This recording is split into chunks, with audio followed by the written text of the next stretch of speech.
Assalamu alaikum dear students. So let's continue our chapter, that is chapter number 14, Semiconductors, and today's lecture will be part 2 of the same chapter. So let's recall the topic that we had discussed in the previous video lecture. So in that we have seen the first omitted subtopic of this chapter, which was nothing but the semiconductor devices. In that, the omitted subtopic is nothing but advantages and disadvantages of semiconductor devices. So in the last video lecture we had seen the band theory of solids, a brief introduction. Then in that we had studied regarding energy band. So as we know that an atom is having their own energy level. The electron which revolves around the nucleus will have their own energy levels, and the closely spaced energy levels is nothing but formed a band that is called as energy band, as you can see in this diagram. Then after that we had seen the conduction band. See, this is the lower energy band. Next to that, the next band is nothing but the valence band, called as valence band, where valence electrons are here. And next to this valence band we are having a conduction band, and so this is nothing but the energy band of the. Then on the basis of this we had seen here, see, this is the energy band diagram of the insulator. So here the gap between the valence band and the conduction band is nothing but called as band gap. So as you can see here, there is a large band gap between the valence band and conduction band. So this is nothing but the insulator. Then see, this is the conductor. This is the energy band diagram of the conductor. So here you can see here there is a no band gap. In fact, they are overlapping each other. The valence band and the conduction band are overlapping each other. So this is nothing but called as conductor. And the moderate band gap, see here, this is, you can see here the valence band and the conduction, there is a band gap, there is a small band gap. This is the energy band diagram of the semiconductor, that is about less than 3 electron volt. So let's move on to the today's topic. Now, as in the last video lecture we had seen the semiconductor, so here in this today's video lecture we will see the semiconductor and its classification. So classification of the semiconductor. So basically this semiconductor are of two types: elemental semiconductor and compound semiconductor. In the previous video lecture we had seen the types of elemental semiconductor. So in our syllabus we are having the elemental semiconductor. Then further, see, this is the compound. Compound is further divided into the third to fifth compound, then second to fourth is the compound, and you have been given the name of these elements also. But we are not interested in this because in our syllabus we are having the elemental semiconductor, so we have to go through this. So basically this elemental semiconductor is further classified into the two categories, that is intrinsic semiconductor and extrinsic semiconductor. Then further, this intrinsic semiconductor is nothing but example silicon and germanium. So this is the example of the intrinsic semiconductor. Then further, this extrinsic semiconductor are classified into the two categories, that is A is the N-type semiconductor and B is the P-type semiconductor, that we will see later on. So this is what the classification of a semiconductor, that is elemental and compound. Then further, this elemental is intrinsic and extrinsic, and further this extrinsic is divided into N-type and P-type. So this is all regarding the semiconductors and its classification. So let's see what is intrinsic semiconductors, what is extrinsic semiconductors, and what are the types of these extrinsic semiconductor. So let's start with the first, that is intrinsic semiconductor. So as you can see here, intrinsic semiconductor and extrinsic semiconductor. So basically intrinsic semiconductor is a pure form of semiconductor, that is germanium and silicon. Then extrinsic semiconductor are of two types, that is N type and P type. What is N type? See, pentavalent impurity, that is phosphorus, arsenic, antimony, etc. Then trivalent impurity means what? Gallium, boron, indium, aluminium. This is the, so let's see it. Intrinsic semiconductor. So a pure semiconductor, okay, a pure semiconductor such as pure silicon or pure germanium is called an intrinsic semiconductor. So how you are going to define the intrinsic semiconductor? So basically a pure semiconductor such as silicon or pure germanium is called an intrinsic semiconductor. Now silicon has atomic number of 14, okay, it is having the atomic number of 14, and its electronic configuration is nothing but 1s2, 2s2 and 2p6, 2p6, 3s2 and 3p2. Its valence is what? 4. Yes, it is, the atomic number is 14, that is 284. Yes, so what is the last in the valence band? We are having 4 electron, so its valence is what? How much? That is 4. So each atom of silicon forms 4 covalent bond, okay, each of these will form 4 covalent bonds with its neighboring atom. One silicon atom is surrounded by 4 silicon atom, okay, at the corner of the regular tetrahedron, as you can see in this diagram. Okay, every silicon is surrounded by the other silicon, okay. So at absolute zero temperature, all valence electrons are tightly bound to respective atoms and the covalent bonds are complete. So electrons are not available to conduct electricity through the crystal because they cannot gain enough energy to get into the higher energy level. So at room temperature, however, a few covalent bonds are broken due to thermal agitation, and some valence electrons can gain energy. Okay, that's mean because of the thermal energy. Okay, so because of this thermal energy, some covalent bonds are broken and some valence electron can gain energy. Thus, we can say that a valence electron is moved to the conduction band and it creates a vacancy in the valence band, as you can see in this diagram.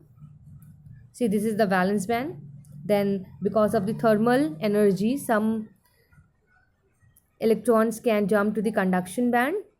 They can, so because the electron which is going to jump into the conduction band, at that place you can see here they create a vacancy.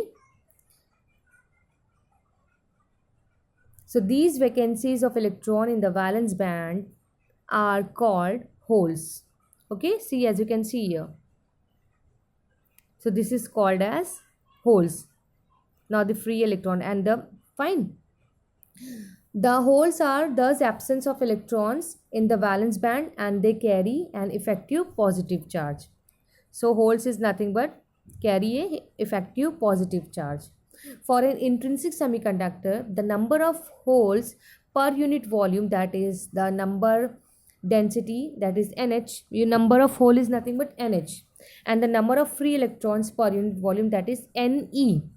So it will be the same, as you can see here.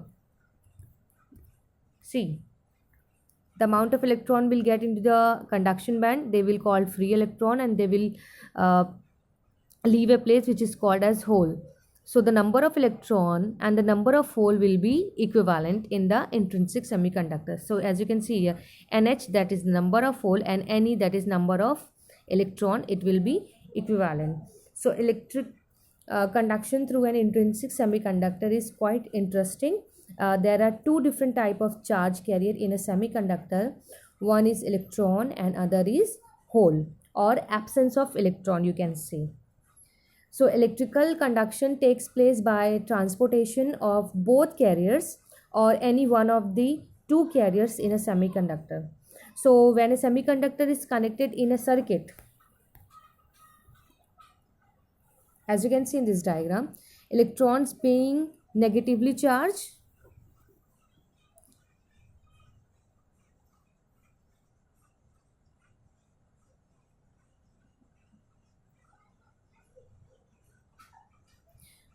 so there are two different type of the,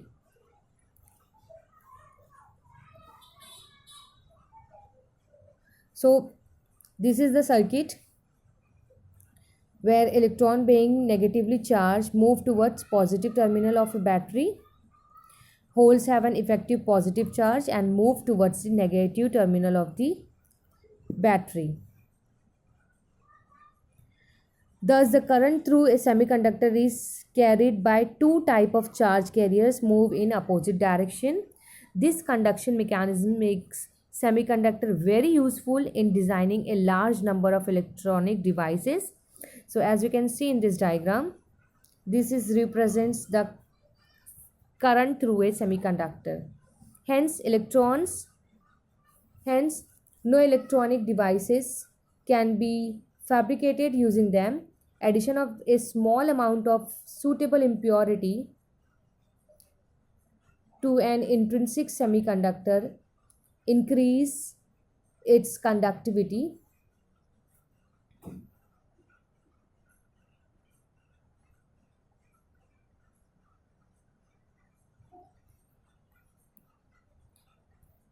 So basically, intrinsic semiconductor is a pure type of the semiconductor. The example of the same is nothing but silicon and germanium. So you have to keep remember the definition of the intrinsic type of the semiconductor.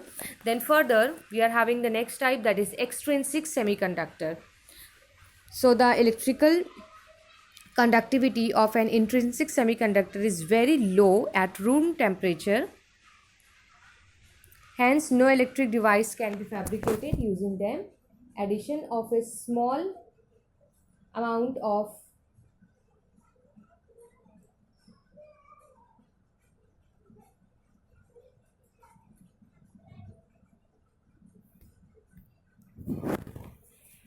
impurity to an intrinsic semiconductor increases its conductivity.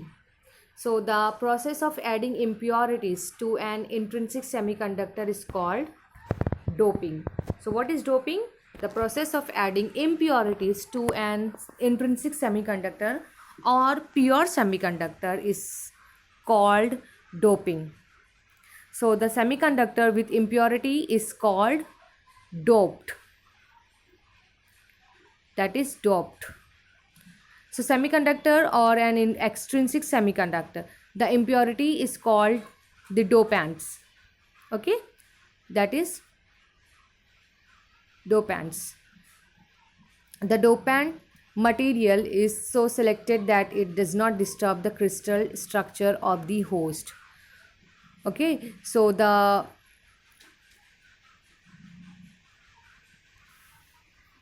parent atoms are called host, and the impurity which is going to add, it is called as dopant. So dopants materials is so selected that it does not disturb the crystal structure of the host or the parent atoms, and the size and the electronic configuration of the dopant should be compatible with that of the host. So silicon or germanium can be doped with a pentavalent impurity such as phosphorus, arsenic or antimony. They can also be doped with a trivalent impurity such as boron, aluminium or indium. So let's see the next type of the further. This extrinsic semiconductor is divided into the two categories, that is N-type and P-type. So let's see what is N-type of the semiconductor.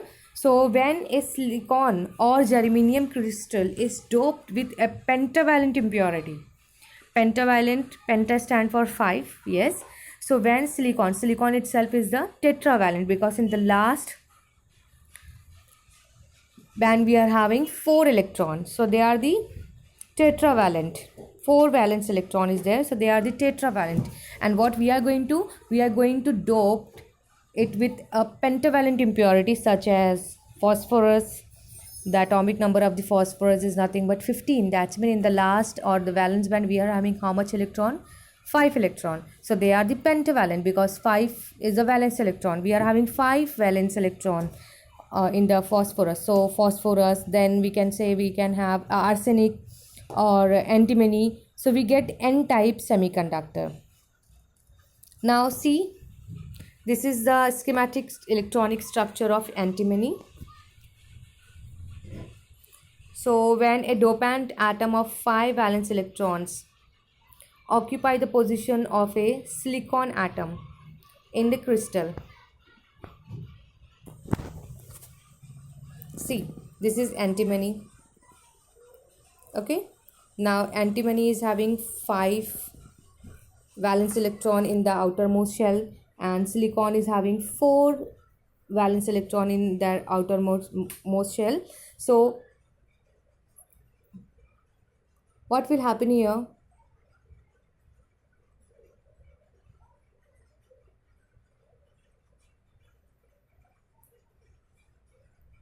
Five valence electron occupies the position of the silicon atom in the crystal lattice, and 4 electrons from the dopants form bond with 4 neighboring silicon atoms, and the 5th electron from the dopants remains very weakly bound to its parent atom, as you can see in this diagram. So shows pentavalent impurity in the silicon lattice. So you will have a one more extra electron here. So because of this we will have an extra electron, that is nothing but electron itself is nothing but negatively charged. So that's why this is called as n type. N stand for negative type. So we are having one extra electron in this lattice, silicon lattice. So that's why it is called as n type semiconductor, that is negative type of the semiconductor. So to make this electron free even at room temperature, very small energy is required. It is about 0.01 electron for germanium and 0.05 electron for silicon. So you have to keep remember this. For germanium it's required 0.01 electron volt, and for silicon it's required 0.05 electron volt. So this is all regarding the. Now see, since every pentavalent dopant atom donates 1 electron for conduction, so that's why it is called a donor impurity. If this lattice is to get stable, so what it has to do? It has to donate 1 electron. So because of this, it is called as donor impurity. As this semiconductor has large number of electrons in a conduction band and its conductivity is due to negatively charged carriers, so it is called n-type semiconductor. The n-type semiconductor also has a few electrons and holes produced due to the thermally broken bonds. The density of conduction electrons, that is Ne, in a doped semiconductor is the sum total of the electron contributed by donors and the thermally generated electrons from the host. The density of electron, that is NH, is only due to the thermal breakdown of some covalent bonds of the host silicon atoms. So here we can say that for n-type semiconductor, number of electron is greater than number of hole, that is Ne is greater than NH. And the free electrons donated by impurity atoms occupy energy level which are in the band gap and are close to the conduction band. They can be easily available for conduction. So as you can see in this diagram, so extrinsic semiconductor are thus far better conductor than intrinsic semiconductors. The conductivity of an extrinsic semiconductor can be controlled by controlling the amount of impurities added. Okay, so by this impurity, that's mean how much amount of impurity we can add, so we can control the conductivity of the material. Okay, the amount of impurity is expressed as a part per million, or ppm, that is one impurity atom per 1 million atoms of the host. So this is all regarding the extrinsic types. First, that is n type of the semiconductor. So let's see some features of n type semiconductors. That is, these are material doped with pentavalent impurity. That is, this impurity is nothing but the donors. Yes, and electrical conduction in these material is due to impurity charge carrier. That is, number one, the donor atom lose electron and become are positively charged ions once. Then number of free electron is very small compared to the number of hole.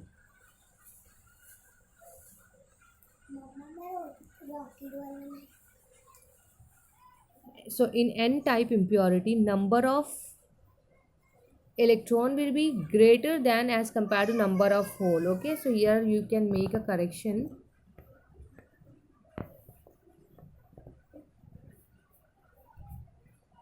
Electrons are majority charge carrier. Here, what is the majority charge carrier? Electrons, because number of electron is greater than number of holes. So number 3, when energy is supplied externally, negatively charged, that is free electron, that is majority charge carriers, and positively charged hole, that is minority charges, are available for conduction. So here you can see there is just lots of printing mistake in your textbook, so you can make a correction of that.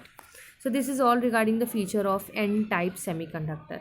Let's move on to the next type, that is p-type semiconductor. So as in n-type, n stand for negative. So basically p stand for positive type of the semiconductor.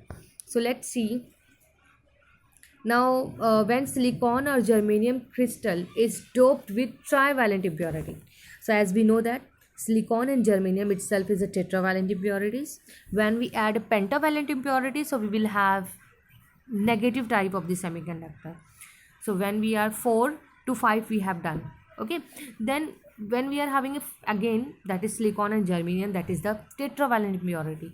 So if we are going to add a trivalent, that is 3, okay, trivalent impurity to the pure semiconductor, so this kind of semiconductor will be called as p type of the semiconductor.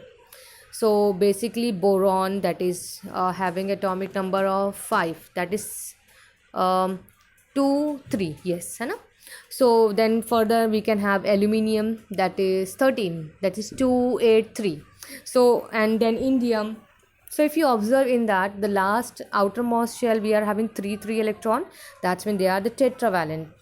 So when silicon or germanium crystal is doped with a trivalent impurity such as boron, aluminium or indium, we get a p-type semiconductor. So as you can see in this diagram, so this diagram shows the schematic electronic configuration of boron.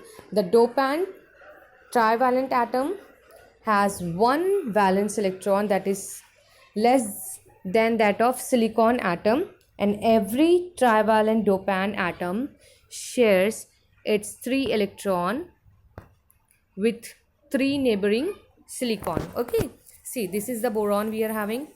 In the outermost shell of the boron we are having 3 electron. In the neighboring atom we are having tetravalent, that is silicon. So if they have to complete their octet, so what they have to do, boron has to form covalent bond with the neighboring. So for it, they will form covalent bond.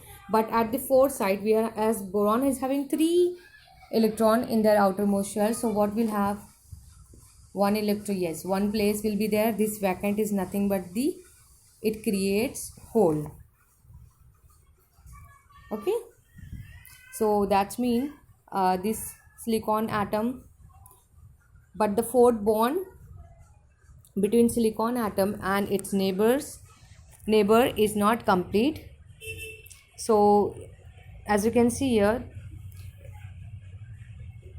the incomplete bond can be completed by another electron in the neighborhood from silicon atom. Since each donor trivalent atom can accept an electron, it is called an acceptor impurity. If they have to complete their octet, so what they need one more electron, so they can ready to accept the electron, so that's why it is called as acceptor impurity. Then further,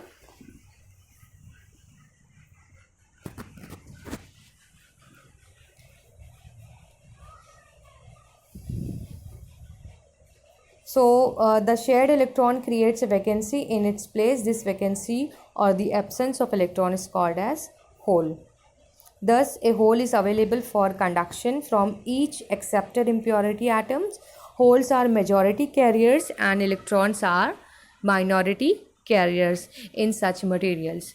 Now, acceptor atoms negatively charged and majority carriers are holes. Therefore, extrinsic semiconductor doped with trivalent impurity is called a p-type semiconductor. And for a p-type semiconductor, number of hole will be much greater than number of electrons. Now let's have some feature of p-type semiconductor. So these are material doped with trivalent impurity, atoms acceptor. Electrical conduction in this material is due to majority charge carrier, that is holes. So number one, the acceptor atoms acquired electron and becomes negatively charged ion. Number two, number of hole is very large compared to number of electron, that is NH is NH is greater than Ne, that is greater than number of hole is greater than number of electrons. So holes are majority charge carriers. Number three, when energy is supplied externally, positively charged, that is holes, and negatively charged, that is free electron, are available for conduction. So this is all regarding the p-type and n-type of the semiconductor. So basically p stand for positive and stand for negative. In p-type semiconductor we are adding trivalent impurity. In n-type semiconductor we are adding pentavalent impurity. Then majority they are which kind of impurity? They are acceptor. P-type is acceptor and n-type is a donor type kind of. Then number of electron will be greater than in n-type as compared to hole. Then number of hole will be greater than number of electron in p-type, and they are acceptor impurity,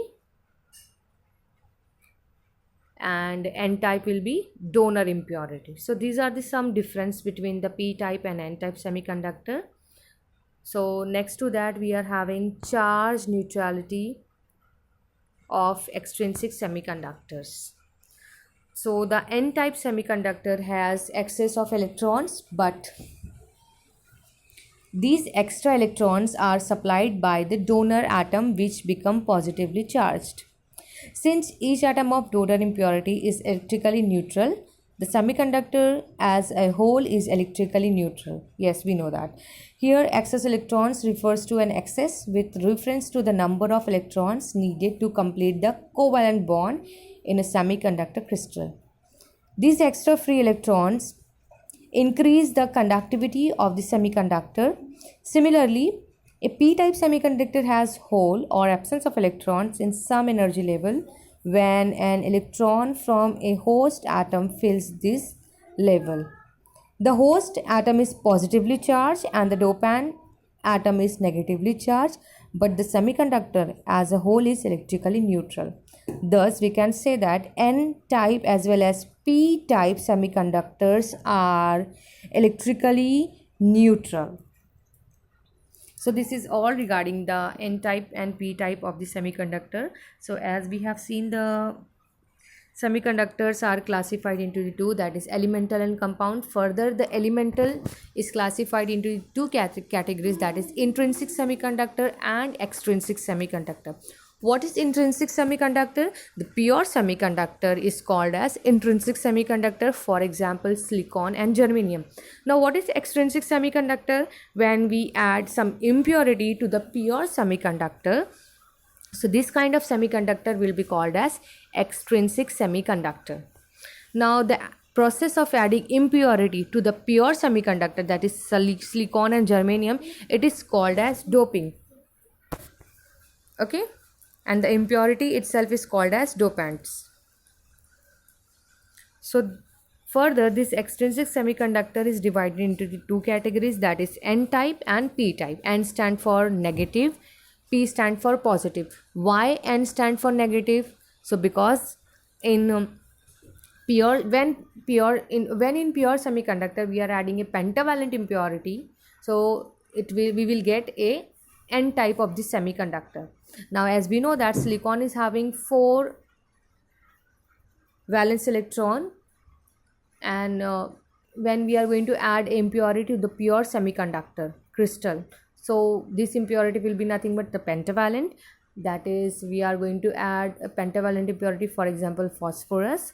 So what will happen here, if they have to complete it octet, so what they have to form a covalent bond. So what will happen over there, a silicon will form a covalent bond to the neighboring atom, phosphorus will form a covalent bond in the from the neighboring atom, that is from the silicon. So what will happen, as the phosphorus having the 5 valence electron in their outermost shell, so 1 electron will be remain in the overall crystal, overall lattice. So what will happen here, we will have a lots of electron, that's why it is called as negative, that is N type of the semiconductor, because electron itself is a negatively charged. So if they have to complete if they have to stable, so what they have to need to donate some electron, that's why it is called as a donor impurity. And in the overall crystal we will have a more number of electron as compared to number of hole. Now next to is the P type of the semiconductors. P stand for positive type of the semiconductor. How we are going to get the P type of the semiconductor? When we are going to add a trivalent impurity to the pure semiconductor or the silicon or the germanium crystal, so we will get a P type of the semiconductor. Now as we know that P type of the semiconductor, we can take boron, aluminium, arsenide, antimony. So suppose we are having boron with us, so in boron is nothing but having atomic number of 5, that is 2 3. So in the outermost shell, that is in the valence band, we are having 3 electron of the boron. So when we are going to add impurity of the trivalent, when we are going to add a trivalent impurity to the pure semiconductor, that is with silicon. So silicon is having the 4 valence electrons. So this boron will form a covalent bond with the neighboring atom of the silicon. So what will happen here, as boron is having the 3 valence electron, so one place will be there, that will be, they will create a vacancy, that is called referred as hole, and hole itself is a positive, that's why it is called as P type of the semiconductor. In the overall crystal we will have so many places like hole, so they will have that's why it is called as P type of the semiconductor. So if they have to stable, so what they have to